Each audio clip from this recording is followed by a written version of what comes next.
السلام علیکم class 7 history کا فرسٹ چیپٹر ہم نے سٹارٹ لیا ہوا ہے. پیج نمبر 4-5 میں سے کل میں نے آپ کو بابر بادشاہ کی ارلی لائف، لٹریری ٹیسٹ اور پریکٹیکل لائف کے بارے میں تھوڑا انٹروڈکشن دیا تھا.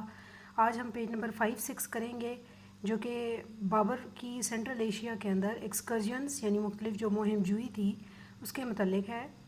بابر نے مختلف علاقوں کو کس طرح سے کیپچر کیا، یہ ساری ڈیٹیل اس میں ہم نے دیکھنی ہے. تو سب سے پہلے دیکھتے ہیں excursions of Babur in central Asia. In the era of Babur there was only 2 important political rivals in central Asia. Babur کے دور میں صرف 2 اہم سیاسی مخالفین، ریولز ہوتے ہیں مخالفین، 2 اہم سیاسی مخالفین تھے سینٹرل ایشیا کے اندر. One was the king of Iran, ایک شاہ ایران تھے، اینڈ ادر شیبانی خان، اور دوسرے شیبانی خان تھے. ان دا 10th جنریشن فرام چنگیز خان، جو کہ چنگیز خان کی 10ویں نسل میں سے تھے. He founded a great empire in central Asia. انہوں نے سینٹرل ایشیا کے اندر ایک بڑی بادشاہت کی بنیاد رکھی which lasted from 1500 AD to 1598 AD، جو کہ 1500 سے لے کر 1598 تک جاری رہی، یعنی تقریباً 98 ایئرز بنتے ہیں. Babur had continuous fierce battles with Shaybani Khan during his stay there. Babur نے مسلسل خطرناک خوفناک قسم کی جنگیں شیبانی خان کے ساتھ لڑیں اپنے یہاں پر سینٹرل ایشیا کے اندر اسٹے کے دوران. Attempts to conquer Samarkand, Samarkand پر قبضے کی کوششیں. Samarkand once the capital of Amir Timur. Samarkand جو کہ امیر تیمور کا دارالحکومت تھا. امیر تیمور جس کی لڑی سے بابر بادشاہ کا تعلق ہے. Was among most beautiful cities of the world. یہ سمرقند جو شہر ہے دنیا کے خوبصورت شہروں میں سے ایک تھا. It was a big trade centre where merchandise of different countries was brought. یہ ایک بڑا تجارتی مرکز تھا جہاں پہ مختلف جو شہر ہیں ان سے جو تجارت کا سامان ہے وہ لایا اور بیچا جاتا. Babur wanted to conquer this city because of this beauty and links with Timur.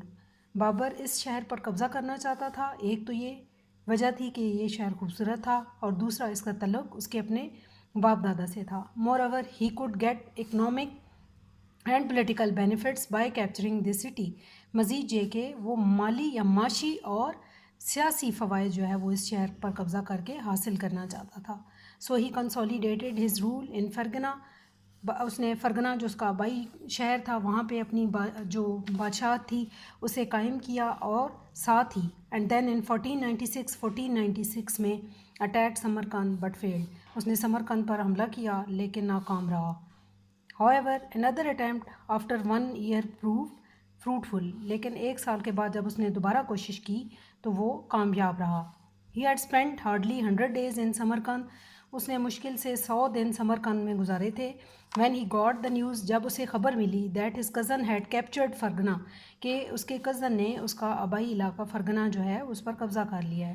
Babar immediately left Samarkand. Babur نے فوری طور پر سمرقند کا علاقہ چھوڑا فار فرگنا، اور فرگنا کی طرف گیا. But eventually last both. لیکن بدقسمتی سے دونوں جو ہے شہر تھے ان کو کھو بیٹھا. however he was not disheartened. another attempt to win Samarkand and فرگنا was also unsuccessful. تاہم وہ اس نے دل چھوٹا نہ کیا اور اس نے ایک اور کوشش کی کہ وہ سمرقند اور فرگنا پر قبضہ کرے، لیکن دوبارہ ناکام رہا.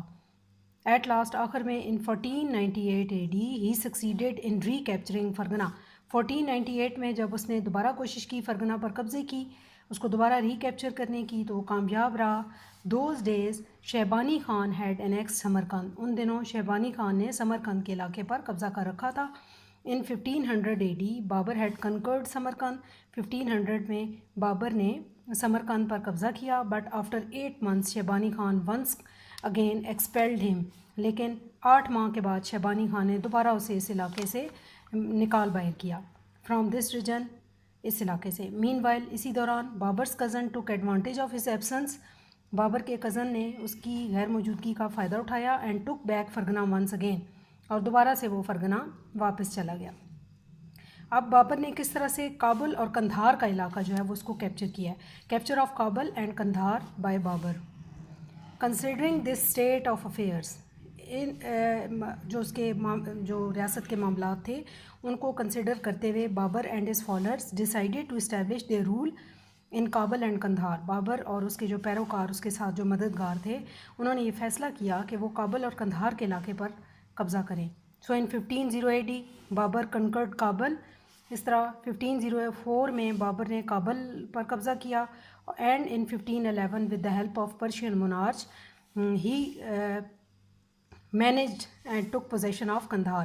وہ پرشین کے ایک مناج تھے, یعنی ایک عالم دین کہہ لیں آپ, ٹھیک ہے, ایک معتبر شخصیت تھے جن کی مدد سے اس نے قندھار کے علاقے پر قبضہ کیا. thus consolidating his rule in Kabul and Kandahar Babar March towards Indian sub continent. اور جب کابل اور قندھار میں بابر نے اپنی پوزیشن مضبوط کر لی تو اب مارچ ٹورڈز انڈین سب کانٹیننٹ, بابر جو ہے وہ آگے بڑھا انڈین سب کانٹیننٹ پر قبضہ کرنے کے لیے.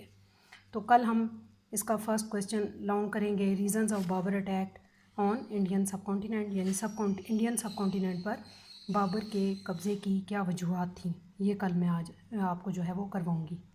تو آج جو ہم نے کیا اس کو اچھے طریقے سے آپ نے دیکھنا ہے اور اس کو سمجھ لینا ہے.